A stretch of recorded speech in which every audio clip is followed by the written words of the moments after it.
Fermeture de la deuxième face coffrante. Les cônes d'écartement et d'attache volante correspondent à l'épaisseur du mur. Ces cônes sont huilés. La longueur des cônes doit correspondre à l'épaisseur du mur. Les tiges qui passent à l'intérieur des réservations sont munies d'un cône. Ce cône évite la déformation des banches. Voici deux voiles sur un joint de dilatation vu en coupe. Lors du coulage du premier voile, le sens de pose des cônes doit permettre leur extraction. Lors du coulage du deuxième voile, les cônes seront plus longs de l'épaisseur du joint de dilatation.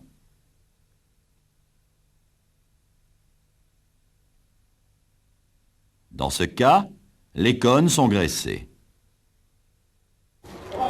Avant la fermeture des panneaux, la surface est nettoyée. Le panneau est huilé.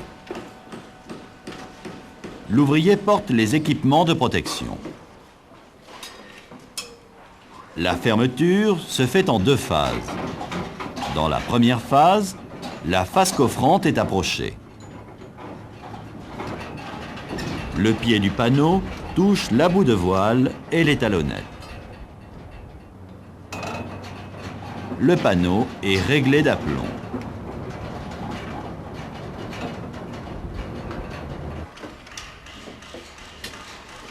La deuxième phase comporte un réglage latéral.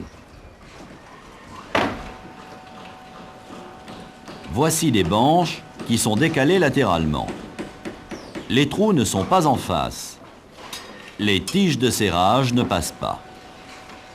La deuxième face coffrante doit être décalée latéralement.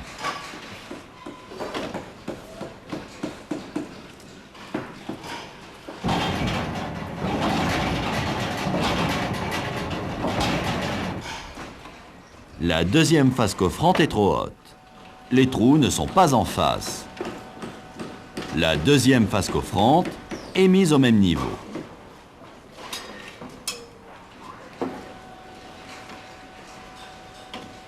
Les tiges sont enfilées.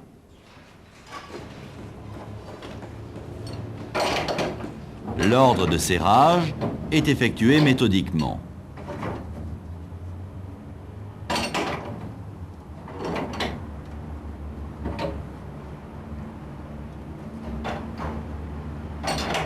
Le serrage à la clé s'arrête quand le panneau touche les cônes.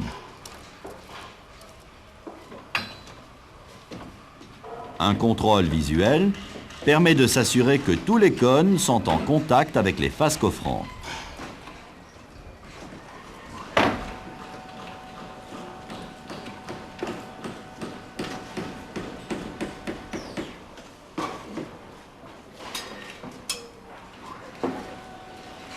Un serrage trop puissant écrase d'abord les cônes, puis il peut déformer les banches.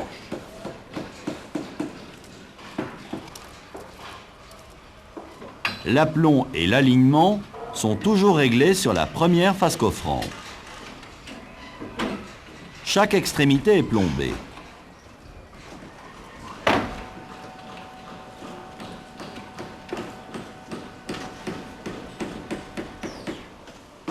Le cordeau détermine l'alignement.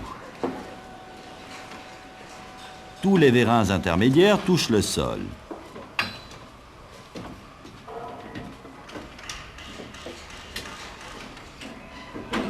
Ici, une banche s'appuie sur un mur existant. Il faut solidariser le mur avec le coffrage. La banche est bloquée en tête par deux serre-joints.